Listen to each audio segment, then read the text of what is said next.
अस्सलामु अलैकुम। Tense number 8 past perfect continuous tense. फ़ेल माजी मुकम्मल जारी। पास्ट माजी परफेक्ट मुकम्मल कंटिन्यूअस जारी टेंस फ़ेल।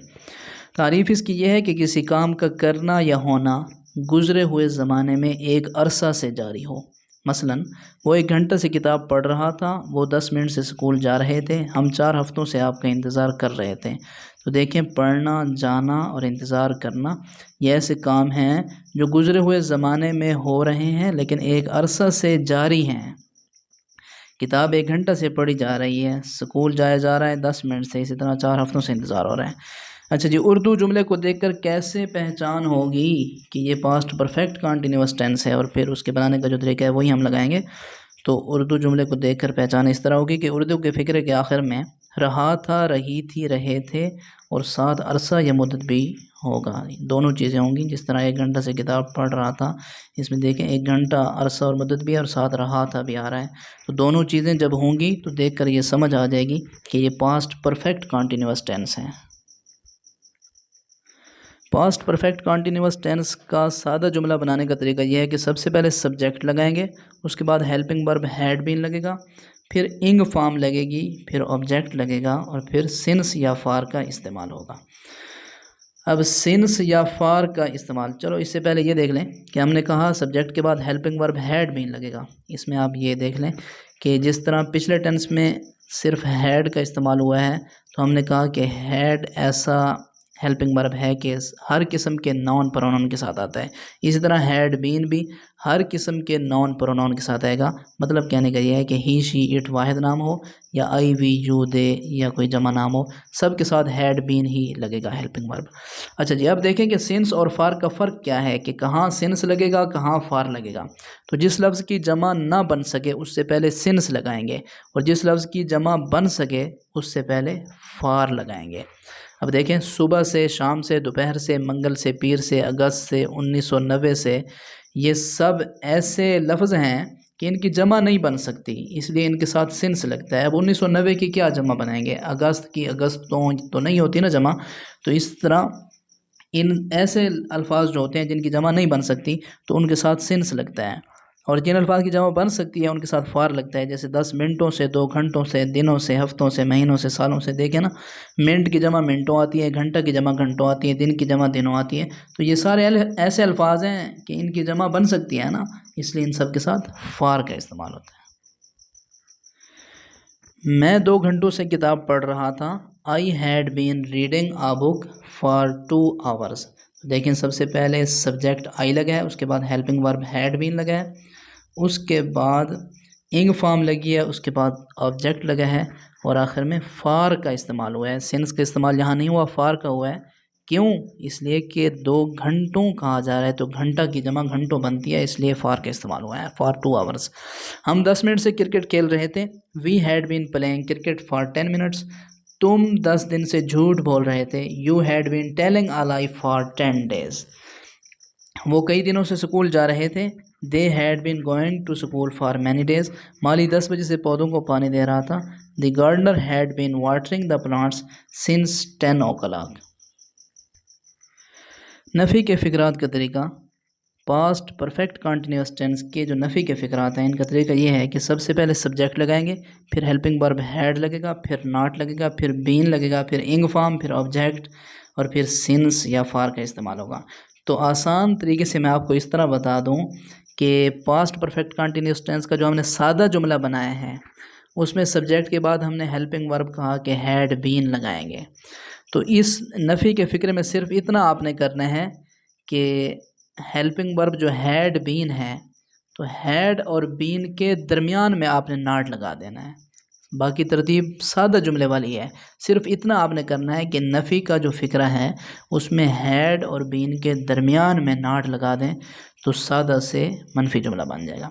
लड़के सुबह से नहीं खेल रहे थे।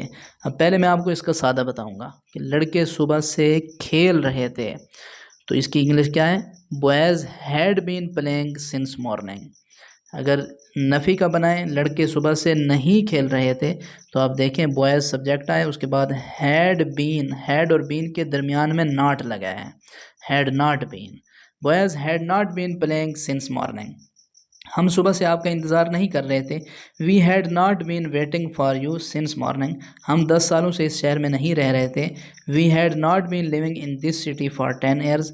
तुम 5 मिनट से दूध नहीं पी रहे थे। You had not been drinking milk for 5 minutes. वो कई दिनों से क्रिकेट नहीं खेल रहे थे। They had not been playing cricket for many days. Ali 1 महीना से झूठ नहीं बोल रहा था। Ali had not been telling a lie for 1 month. Salma 20 मिनटों से किताब नहीं पढ़ रही थी। Salma had not been reading a book for 20 minutes.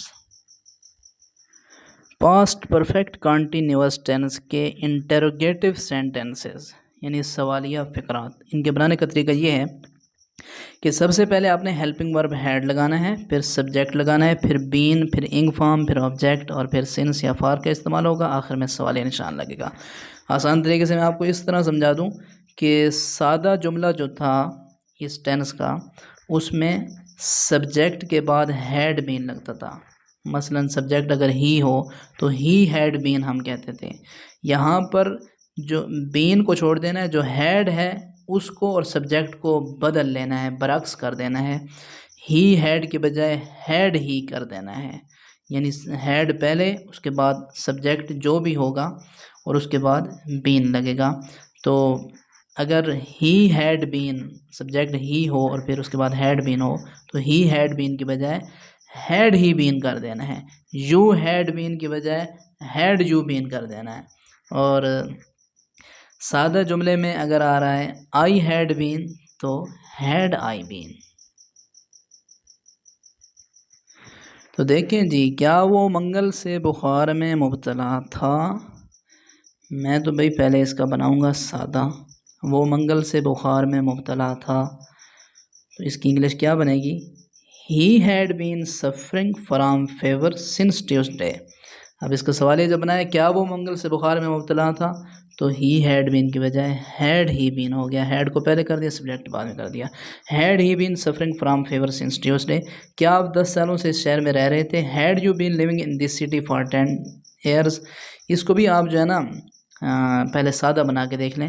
आप 10 सालों से इस शहर में रह रहे थे, इसकी इंग्लिश आएगी you had been living in this city for 10 years. तो जब सवालिया बनाएंगे तो यू हैड बीन के बजाय हैड यू बीन हो जाएगा और आखिर में सवालिया निशान लग जाएगा। तो had you been living in this city for 10 years.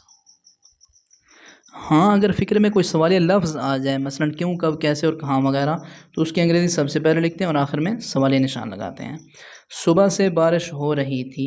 It had been raining since morning. ये सादा है, सादा जुमला पहले बनाया है, उसके बाद मनफी बनाया है, उसके बाद सवालिया बनाया है, ताकि आप इन सब से गो थ्रू होकर पूरे टेंस को आसानी से अच्छे तरीके से समझ सकें। सुबह से बारिश हो रही थी। It had been raining since morning. सुबह से बारिश नहीं हो रही थी, तो इसमें हैड के बाद नॉट लग गया है।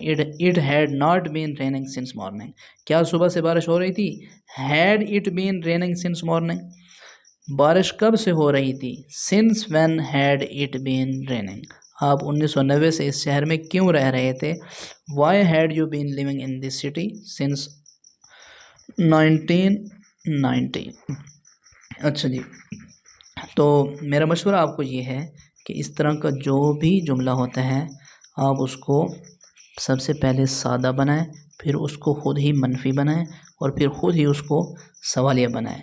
तो तीनों किस्म के जब जुमले बनाएंगे, एक जुमले के 3 जुमले जब आप बनाएंगे तो फिर आपको टेंस अच्छी तरह समझ में आ जाएगा।